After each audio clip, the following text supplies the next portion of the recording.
A very good morning to all of you.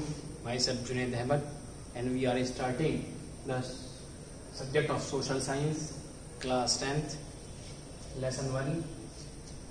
The other topic is sustainable development is associated. The first topic is sustainable development.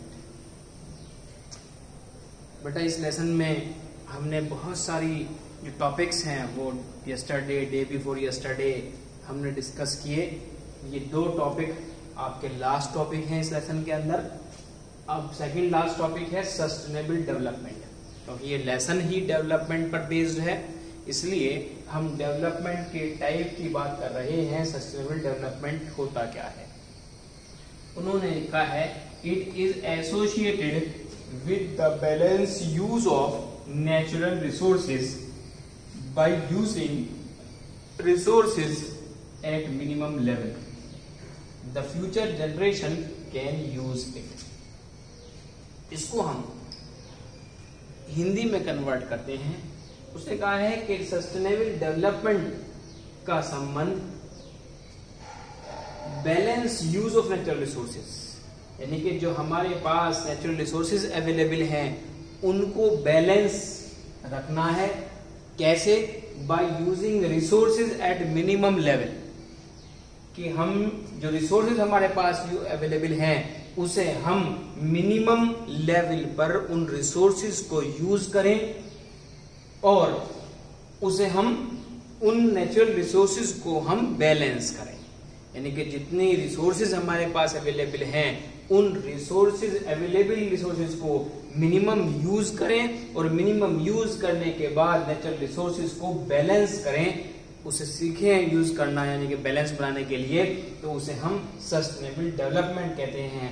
और उन्हीं available natural resources को particularly सही रूप से इस्तेमाल करना ही sustainable development है. और उनको यूज करना हमारे फ्यूचर जनरेशन के लिए बहुत ही आसान है. वो इसलिए कि हमारे पास इस टाइम में नेचुरल रिसोर्सेज भी अवेलेबल हैं, उनका जो टेक्नोलॉजिकल एडवांसमेंट है वो भी अवेलेबल है. इसलिए हमारी जो जनरेशन आने वाली है वो इतनी एडवांस होगी और टेक्नोलॉजी भी इतनी एडवांस होगी, उसका यूसेज उनके लिए बहुत आसान हो जाएगा.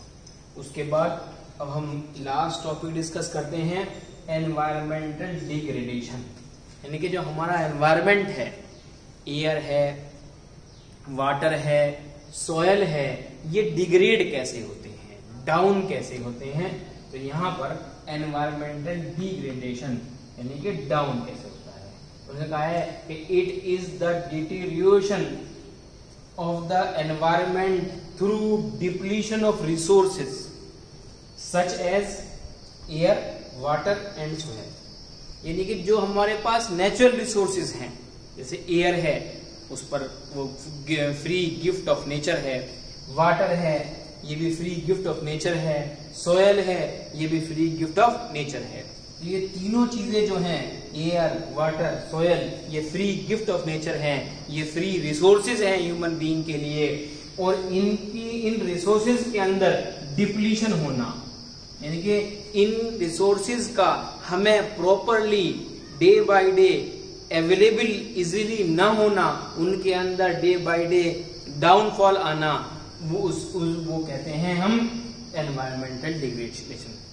इन the other words we can say that environmental degradation means the availability of the natural resources is too hard to use it. यानी कि जो हमारे पास रिसोर्सेज अवेलेबल हो रहे हैं मिनिमम क्वांटिटी के अंदर, उसको हम प्रॉपरली यूटिलाइज करके और उन रिसोर्सेज को बैलेंस न कर सकें तो उसे हम एनवायरमेंटल डिग्रेडेशन कहते हैं. एयर के अंदर डिप्लीशन होना, वाटर के अंदर डिप्लीशन होना, सॉयल के अंदर डिप्लीशन होना, ये सब क्या है? एनवायरमेंटल डिग्रेडेशन है. और यही डिप्लीशन जो है इस एयर का, वाटर का, सॉयल का, या कह सकते हैं आप रिसोर्सेज का, ये एनवायरमेंटल डिग्रेडेशन कहलाता है. और एनवायरमेंटल डिग्रेडेशन होने के कुछ कॉजेज अराइज होते हैं. अब हमारे सामने थर्ड टॉपिक क्या है? पहला टॉपिक था सस्टेनेबल डेवलपमेंट, उसके बाद एनवायरमेंटल डिग्रेडेशन। तो एनवायरमेंटल डिग्रेडेशन के कॉजेज क्या क्या हैं, क्योंकि रिसोर्सेज की प्रॉपर अवेलेबिलिटी मिनिमम क्वांटिटी के अंदर या एफिशिएंट क्वांटिटी के अंदर यूटिलाइज न हो पाना, उसे हम एनवायरमेंटल डिग्रेडेशन कहते हैं। लेकिन उसके कुछ कॉजेज हैं जिनकी वजह से एयर, वाटर, सोयल जो है वो क्या होता है, डिप्लीट होता है। तो पहला कॉज क्या है कि release waste from the factories. हमारे यहाँ पर अलग अलग चीजों को बनाने के लिए फैक्ट्रीज अवेलेबल हैं, उन्हीं कुछ फैक्ट्रीज के अंदर से कुछ वेस्ट रिलीज किया जाता है और उस वेस्ट से जो है वो हमारा वाटर जो है वो इम्प्योर होता है, इसलिए हमारा वाटर के ऊपर इफेक्ट पड़ता है और समझ लीजिए क्या होता है, एनवायरमेंटल डिग्रेडेशन होता है। उसके बाद सेकंड जो कॉज हमने सर्च किया है एनवायरमेंटल डिग्रेडेशन का, वो ये है poorly manage harvesting of natural resources. यानी कि जो हमारे पास रिसोर्सेज अवेलेबल हैं, प्लांट्स हैं, ये रिसोर्सेज अवेलेबल हमारे पास हैं, उसका हम प्रॉपर हार्वेस्टिंग नहीं करते हैं। यानी कि उनको हम प्रॉपर वे के अंदर हार्वेस्ट करके उसे मैनेज नहीं कर पाते हैं हार्वेस्ट करने के बाद, और इसलिए उन नेचुरल रिसोर्सेज का हमारे पास क्या होता है, डिप्लीशन होता है। तो उसे हम एनवायरमेंटल डिग्रेडेशन का एक कॉज बता सकते हैं। तो हमारे सामने सस्टेनेबल डेवलपमेंट की बात की हमने कि जब हमारे पास एफिशिएंट लेवल पर जो रिसोर्सेज हैं उन्हें हम बैलेंस नहीं कर पाते हैं तो वो सस्टेनेबल डेवलपमेंट कहलाता है। और एनवायरमेंटल डिग्रेडेशन जो है वो प्रॉपर रिसोर्सेज का यूटिलाइज न होना या यूटिलाइज होने के बाद उनके अंदर कमी होना या यूटिलाइजेशन से पहले की अवेलेबिलिटी के अंदर कमी होना, वो एनवायरमेंटल डिग्रेडेशन कहलाता है। और एनवायरमेंटल डिग्रेडेशन का सेकंड जो वर्ड है वो है डिप्लीशन ऑफ रिसोर्सेज, और उसके लिए बहुत सारे कॉजेज अवेलेबल किए जाते हैं होते हैं। पहला है release waste from the factories. Factory से निकलने वाला जो वेस्ट प्रोडक्ट है वो हमारे वाटर के अंदर इन्वॉल्व होता है। फैक्ट्रियों के अंदर से निकलने वाला स्मोक जो है वो हमारे एयर को इम्प्योर करता है, इसलिए हम उसे जो है कॉज मान सकते हैं एनवायरमेंटल डिग्रेडेशन का। दूसरा कॉज, हमारे पास जितनी रिसोर्सेज अवेलेबल हैं उनको हम प्रॉपरली यूटिलाइज नहीं कर पाते, प्रॉपरली उनको हार्वेस्ट करके मैनेज नहीं कर पाते, वो भी एक कारण है, वो भी एक कॉज है एनवायरमेंटल डिग्रेडेशन का।